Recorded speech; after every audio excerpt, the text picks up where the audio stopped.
You've been asking yourself questions you can't say out loud. Why does it feel like no one really understands you? Why does the path you're on seem so different, so narrow, so heavy with silence?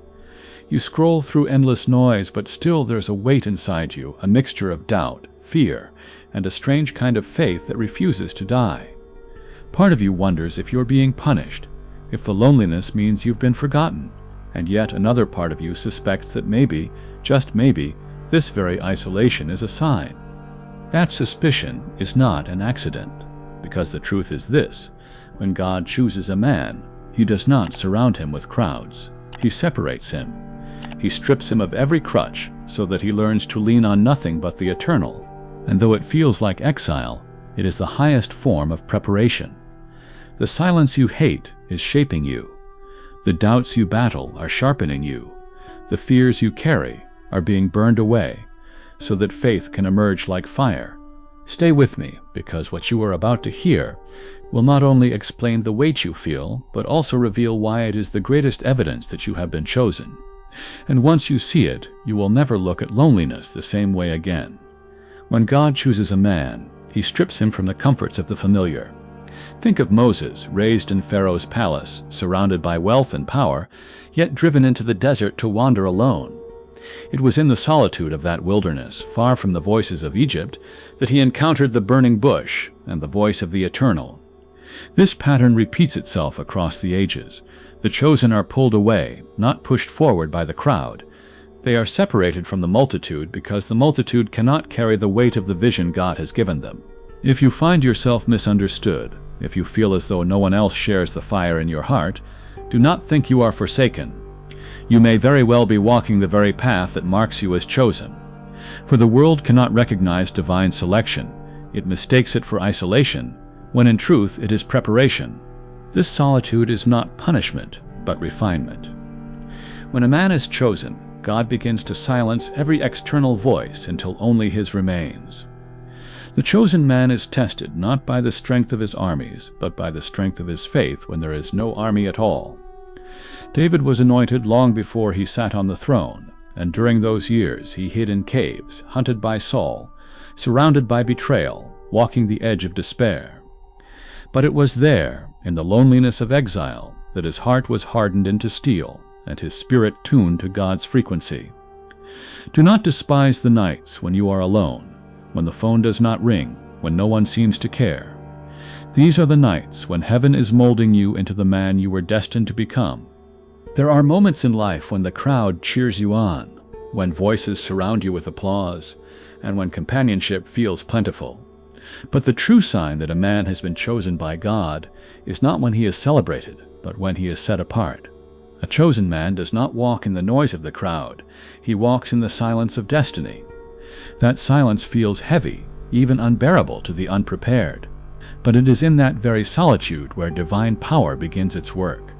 The chosen man learns early that the road God sets before him is narrow, and few dare to walk it. Those who do will often find that friends turn into strangers, that understanding vanishes, and that support gives way to doubt. Yet this is not abandonment, it is consecration. The loneliness of the chosen is the proof of the calling, and the quiet becomes the forge of a destiny no multitude could ever build. To walk alone is to encounter the full weight of your own fears, your doubts, your hidden weaknesses. The man who walks with the crowd can mask his insecurities in the noise. But the chosen man, stripped of the crowd, must face himself. This is where divine strength is born. When Jacob was left alone, wrestling through the night, he came face to face with God and with himself. He limped away, but he limped as Israel, carrying a new name, a new identity. The chosen man who walks alone emerges not untouched, but transformed. His scars become symbols of his authority. His solitude becomes the secret chamber of his wisdom. Understand this: the crowd desires conformity, but God desires transformation. And transformation is never a group project. It is always an inner revolution fought in silence. That is why you feel separated, why companions have drifted, why you seem to walk in shadows others cannot see. The mark of being chosen is not popularity, it is peculiarity. The world will look at you and say, "Why are you different? Why don't you follow what we follow? Why don't you live as we live?" And though their voices sting, their rejection is evidence of your selection. A man chosen by God cannot blend into the crowd, because his destiny has been written in letters too bold for camouflage. The paradox of being chosen is that men often expect glory first, but God grants separation first. He does not thrust the chosen into crowds, he withdraws them. And though the chosen man walks alone, he does not walk empty-handed. He carries within him the seed of vision, the burning conviction that compels him forward. That conviction cannot be shared at its earliest stage, for it is too fragile to survive the doubt of others. A farmer does not parade his seed through the marketplace. He buries it in silence, hidden from the eyes of men. Likewise, when God implants his vision in your soul, he will hide you from the world, so that vision can take root. You walk alone because what you carry cannot yet be explained, and those who are not chosen cannot be expected to understand. But take heart, for though the chosen man walks alone in the eyes of the world, he never walks alone in truth. God himself is his companion. The silence that seems empty is filled with divine whispers. The solitude that feels crushing is rich with hidden manna. Every step taken in loneliness is watched by the host of heaven. What looks like abandonment is in reality the unseen presence of the Almighty surrounding you, sustaining you, and shaping you for the work no other man can do. And when the day comes for you to stand in the place God has prepared, those who once mocked your solitude will marvel at the authority forged in your silence. Let this law be written deep into your heart. I am chosen. I am guided. I am never alone. Say it now. Whisper it as you write it on paper. Let it be etched into the deepest part of your mind. For when you affirm it, you align your thoughts with heaven's decree. Repeat it until it is no longer a phrase, but a living truth within you. I am chosen. I am guided. I am never alone. Carry it with you, and the solitude that once frightened you will instead become your crown. So if you feel as though you walk in darkness, if you feel stripped of companionship and misunderstood by the masses, remember this truth: you are not forgotten, you are set apart, you are not abandoned, you are anointed. The chosen man must walk a lonely road because the treasures of heaven are too weighty to be carried in the crowd. Only in the crucible of solitude can such treasures be entrusted to you. And when you embrace this truth, loneliness transforms into sacred ground, and silence becomes the greatest teacher of all. The chosen man discovers quickly that the path God marks for him is not paved with comfort, but with challenge. It is in this challenge that he learns to rise, and in rising, he discovers the strength that can only be born in fire. The loneliness of his journey is not accidental, it is intentional. It forces him to depend upon God in ways he never imagined. When the support system collapses, when the familiar voices fall silent, when even family and friends cannot understand, the chosen man is pressed into communion with the divine. And though the pressure is heavy, it produces a clarity that no amount of ease could ever bring. You will not hear God clearly in the noise of the banquet hall, but in the silence of the desert, his voice cuts through every illusion. To be chosen is to be driven into that desert, and to return from it with eyes that see beyond appearances. Every great figure anointed by God has walked this same lonely path. Joseph, betrayed by his own brothers, thrown into a pit, sold into slavery, and forgotten in prison, could have cursed his solitude. Yet it was precisely in those hidden years that the dream matured within him. By the time Pharaoh's call came, Joseph had been refined by rejection, prepared in obscurity, and trained by hardship to rule a nation. The pattern is clear. Rejection often precedes elevation. If you have been cast aside, if the world has forgotten your name, take courage. The silence of today is the training ground for the authority of tomorrow. The man chosen by God must learn to thrive where others would despair, to keep faith alive where hope seems impossible, because it is in such conditions that the Spirit is proved. Loneliness is not simply the absence of people, it is the presence of responsibility, too heavy for the ordinary. To carry a vision from God is to bear a burden no one else can comprehend. Noah knew this well. Imagine the ridicule he endured, building an ark under clear skies, mocked by neighbors, dismissed as mad, even doubted by those closest to him. Yet Noah's solitude was the price of obedience, and that obedience saved not only his family, but the future of humanity. When God entrusts a man with vision, He also separates him from the crowd, so that ridicule does not rob him of faith. So if the world laughs at you, if your steps are misunderstood, remember Noah and know that their laughter is merely the sound of ignorance clashing with destiny. The chosen man must also endure seasons where prayers seem unanswered, where silence stretches long and the heavens feel distant. These are not wasted seasons. They are deliberate tests of endurance. They strip away false expectations, teaching him to walk by faith, not sight. Abraham wandered for decades with a promise in his heart and no visible sign of its fulfillment. Yet it was in that long walk, in the lonely nights beneath unfamiliar stars, that his faith was counted as righteousness. Understand this. The chosen man is not measured by how quickly his prayers are answered, but by how steadfastly he walks when the answers tarry. The walk alone becomes the proof of trust, the evidence of covenant, the sign of unbreakable faith. Many will not understand you when you are chosen. They will question your choices, misunderstand your silence, and mistake your separation for failure. This too is part of the path. Jesus himself walked alone into Gethsemane while his closest disciples slept. He asked them to watch with him, but they could not. The chosen man must accept that others will not carry his burden, nor can they. His call is his alone, and his strength must come not from human hands, but from divine grace. This realization cuts deep, but it also liberates. For once you accept that your journey is uniquely yours, you stop craving validation from those who were never meant to understand. You walk with a new dignity, knowing that the one who called you walks unseen at your side. There's a temptation in the solitude of the chosen man, the temptation to compromise, to water down the vision just enough to fit back into the crowd. But compromise is the death of calling. The moment you dilute the vision to make it palatable, you rob it of its divine power. Samson discovered this in bitter defeat when he betrayed the secret of his strength. The chosen man cannot afford such compromise. His strength lies precisely in his difference, in his peculiar consecration.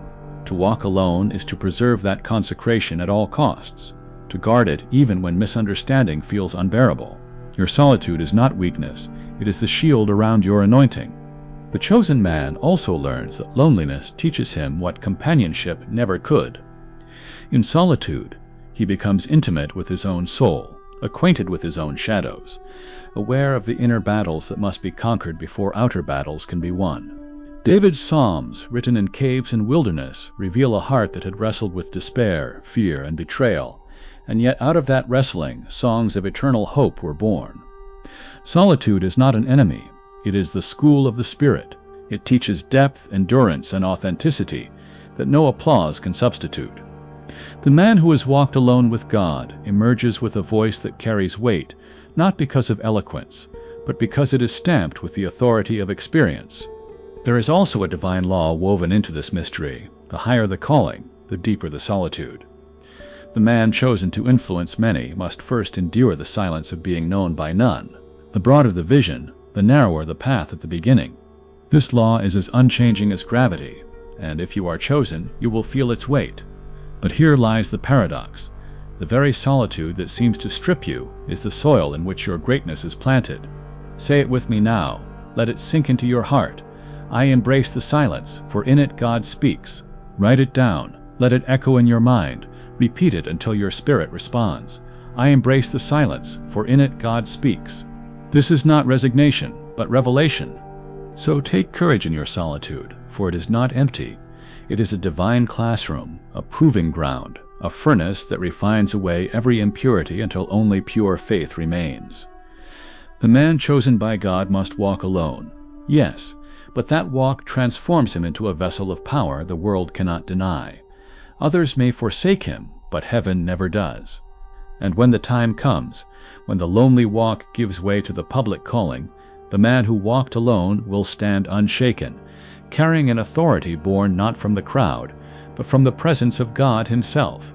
And as the chosen man continues on this lonely path, he begins to notice something extraordinary. While others crave noise and distraction to avoid their own emptiness, he learns to sit in the stillness and uncover treasures hidden in silence.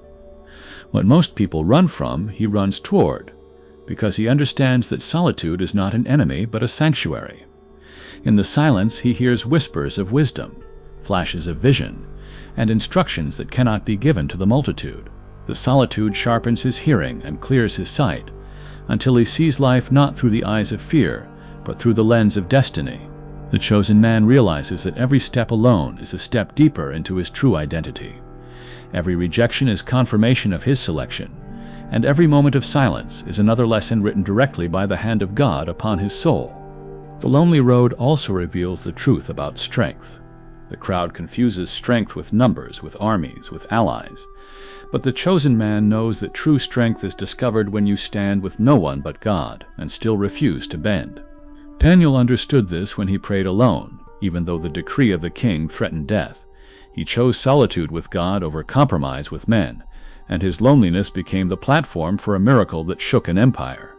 If you desire to know whether you are chosen, ask yourself this: do you have the courage to stand when no one else will?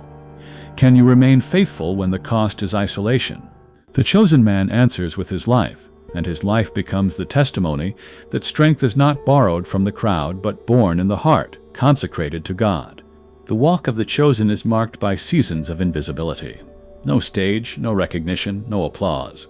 This is by design, not accident.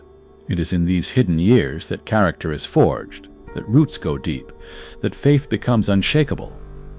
David was anointed while still a shepherd boy, but he remained in the fields, unseen, uncelebrated, while others enjoyed the spotlight. Yet it was in those hidden fields that he learned to fight lions and bears, victories no one else saw, but victories that prepared him for Goliath. The chosen man must embrace obscurity as training, not as punishment. If you feel unseen, unheard, unrecognized, take heart. You are in the secret workshop of heaven, and what is hidden now will one day be revealed as undeniable authority. God hides what is precious until the time is right. And the solitude of the chosen reveals another paradox. It strips away false attachments.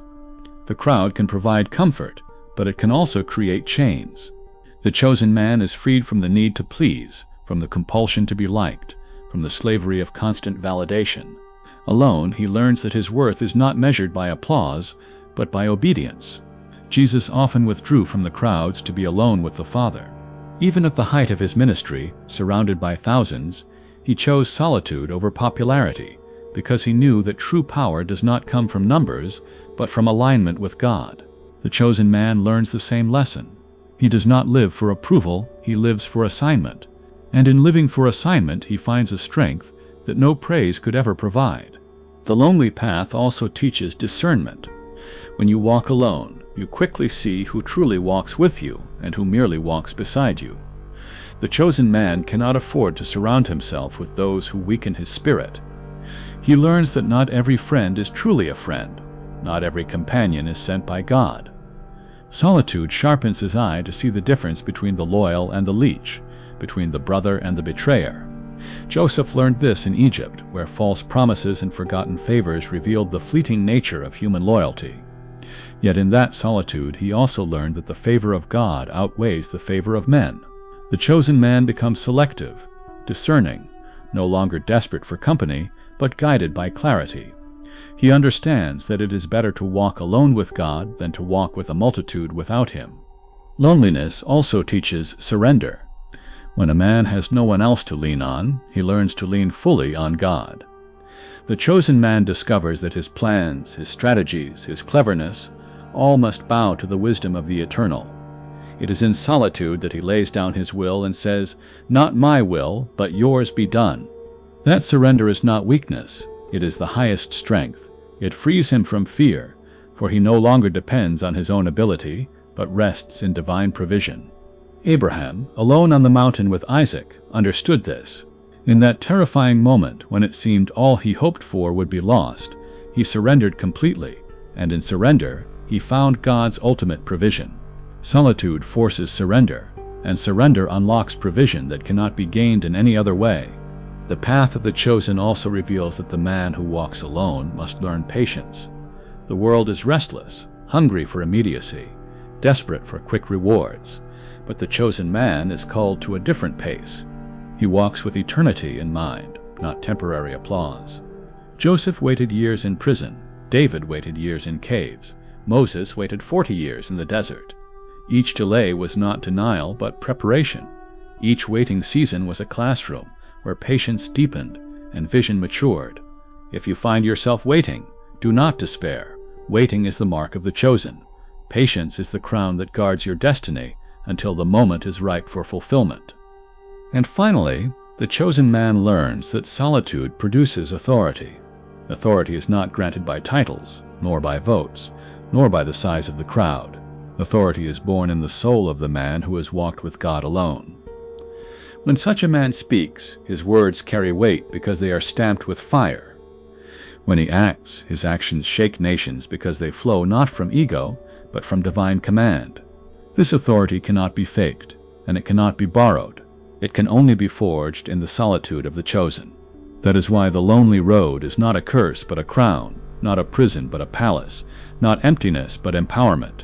It is the path by which God prepares his vessels to carry power the world cannot deny.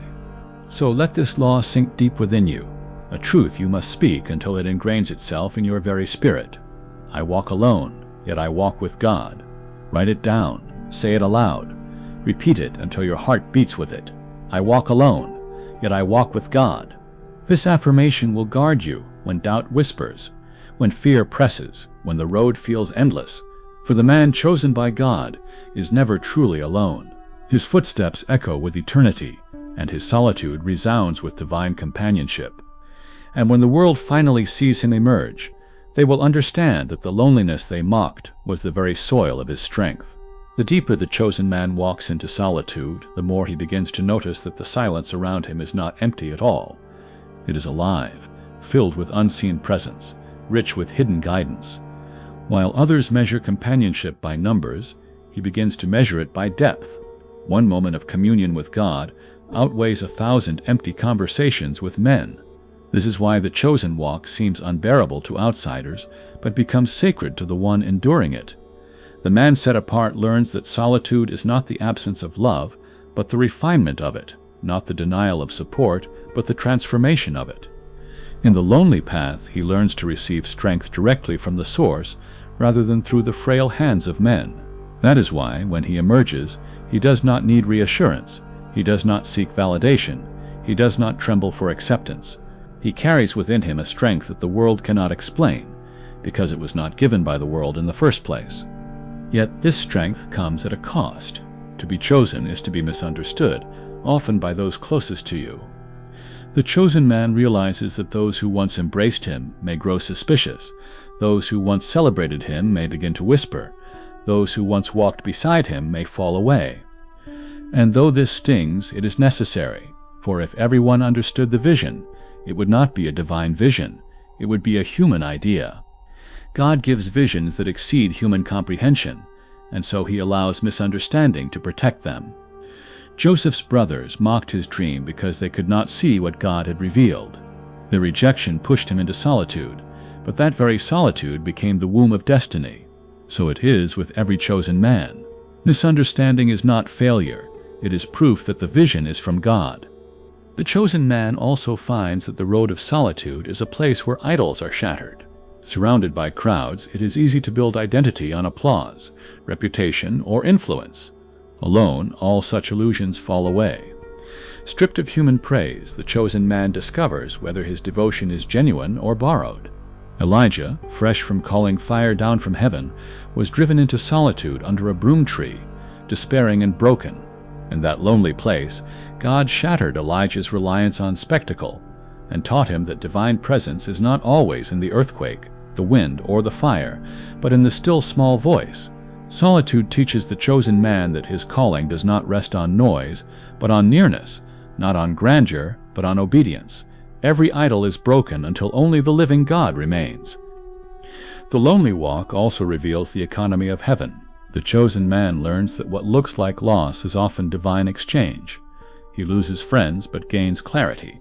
He loses applause but gains wisdom. He loses comfort but gains strength. Job, sitting in ashes, abandoned by friends, mocked by his own wife, stripped of possessions and dignity, seemed to have lost everything. Yet in that solitude of suffering, Job encountered God in a way prosperity had never allowed. His cry, "I had heard of you by the hearing of the ear, but now my eye sees you," is the cry of every chosen man. Through loss, he receives vision. Through emptiness, he discovers fullness. Through the walk alone, he uncovers wealth beyond measure. This path is not without its dangers. Solitude can break a man who resists it. The chosen man must guard against despair, bitterness, and pride. Without vigilance, the silence can turn from sanctuary to prison.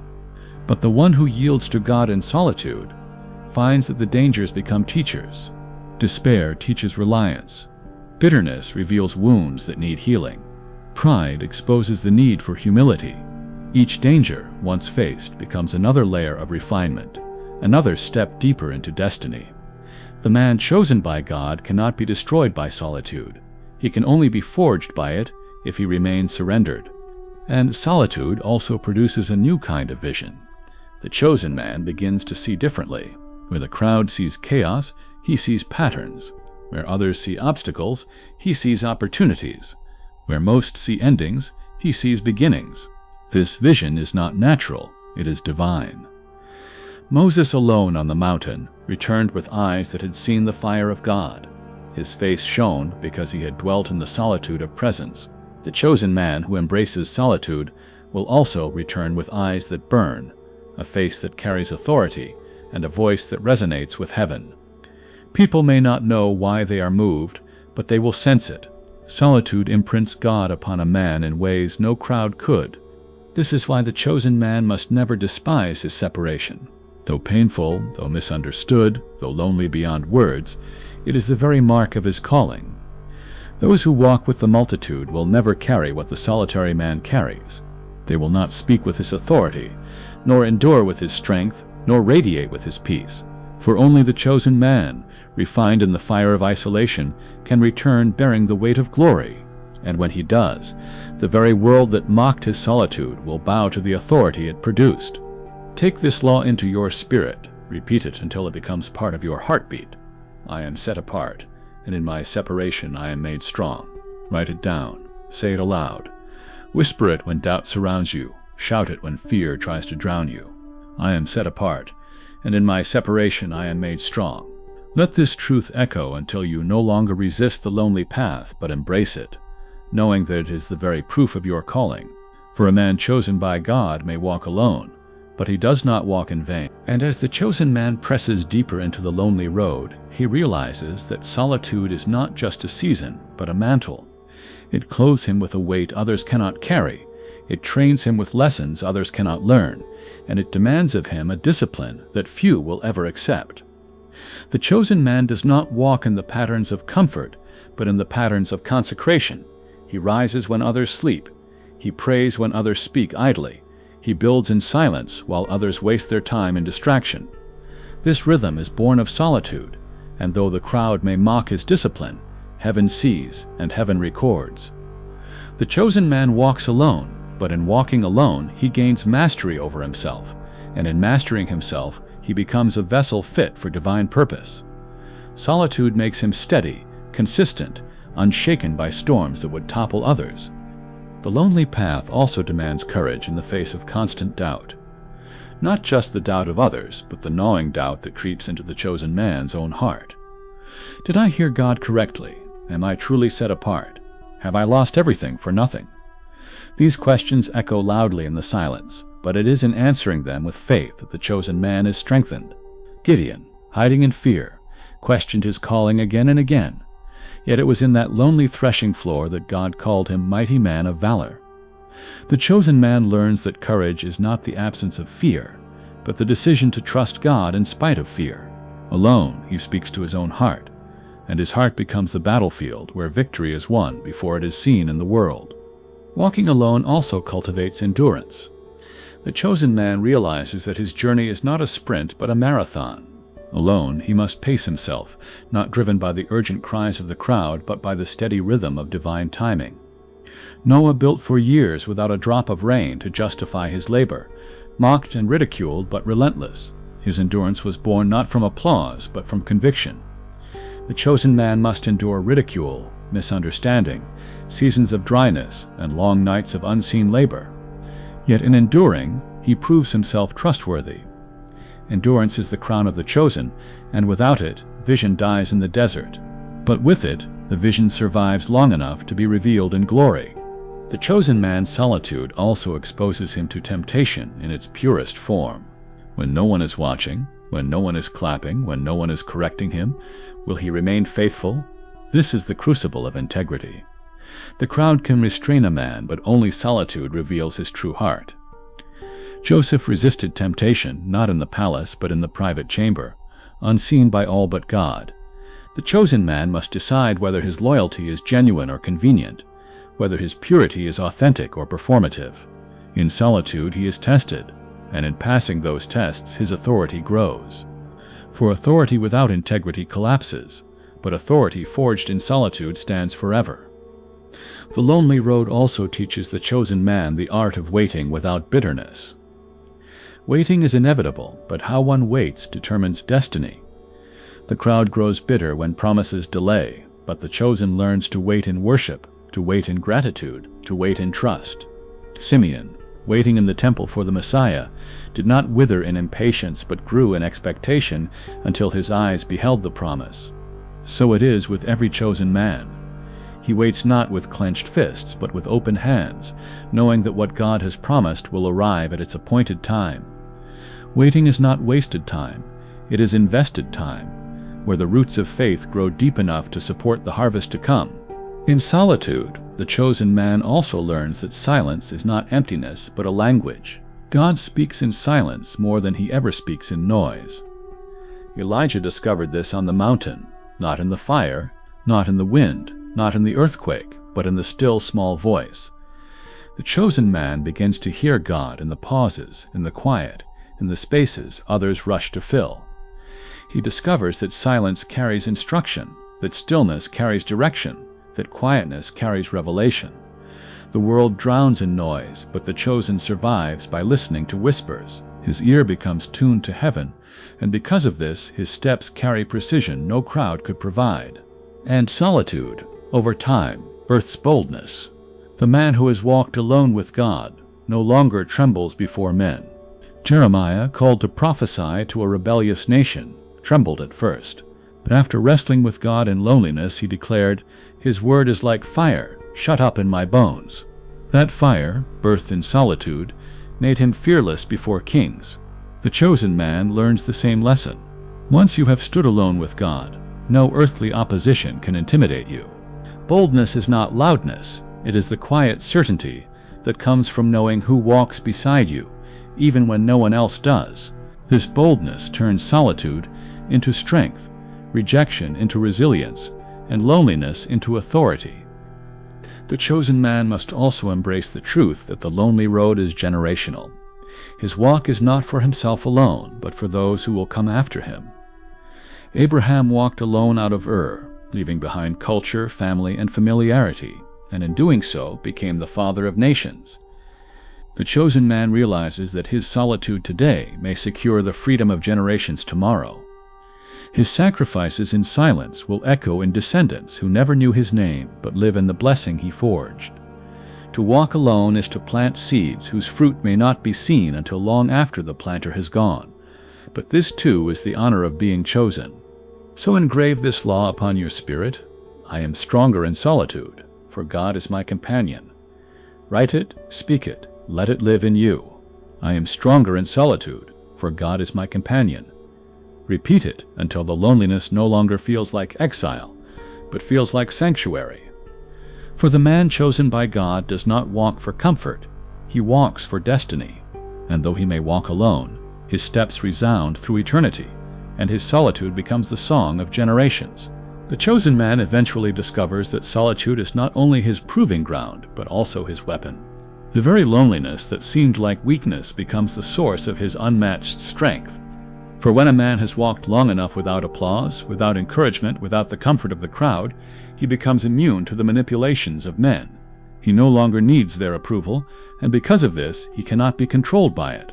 The chosen man learns that the one who does not fear rejection holds a power no flatterer can sway, and no enemy can undermine. Solitude has severed him from the chains of people-pleasing, and now he stands as an unshakable pillar.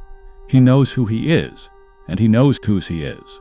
That is why when others bow to pressure, he remains upright, unbending, rooted in the authority given by heaven alone. But this authority is not granted overnight. It is carved slowly, painfully, in the silence of the lonely road. The chosen man often feels stripped bare, exposed to the cold winds of trial, yet every storm is chiseling his soul. Think of Joseph again. Each betrayal, each false accusation, each forgotten promise seemed to cut him deeper. But those very wounds carved space for greatness to dwell. By the time he stood before Pharaoh, he was not just a dreamer. He was a man refined by fire. This is the hidden blessing of solitude. It does not leave you as you are. It remakes you, disciplines you, enlarges you, until the weight of your calling can finally rest upon you without breaking you. The chosen man must endure this process, for without it, the crown would crush him instead of fitting him. The chosen man also learns that solitude sharpens clarity. Without the distraction of constant voices, he begins to see truth more plainly. He discerns motives others miss. He detects deception where others are blinded. He recognizes patterns hidden from the untrained eye. This is why his words carry weight. They are not echoes of common opinion, but revelations forged in silence. Amos declared that he was neither prophet nor son of a prophet.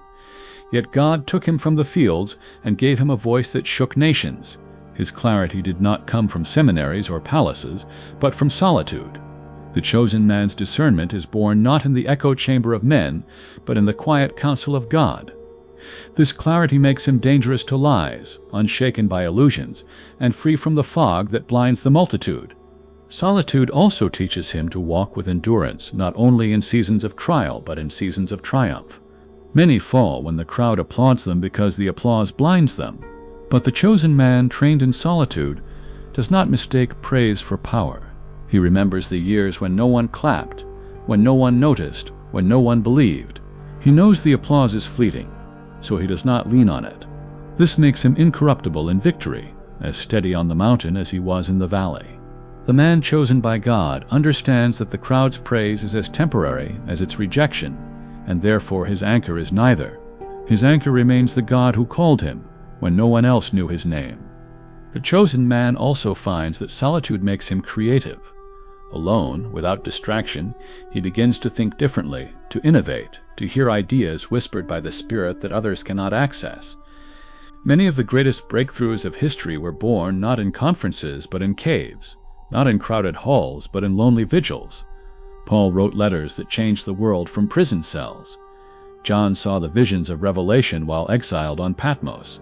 What the world calls isolation, heaven calls incubation. The chosen man, cut off from the noise, becomes the womb of new possibilities, new ideas, new revelations that cannot be birthed in noise. His solitude becomes the seedbed of innovation, and his creations carry the fingerprint of the eternal. This lonely road also teaches him humility. Alone, stripped of the illusions of grandeur, he sees himself as he truly is.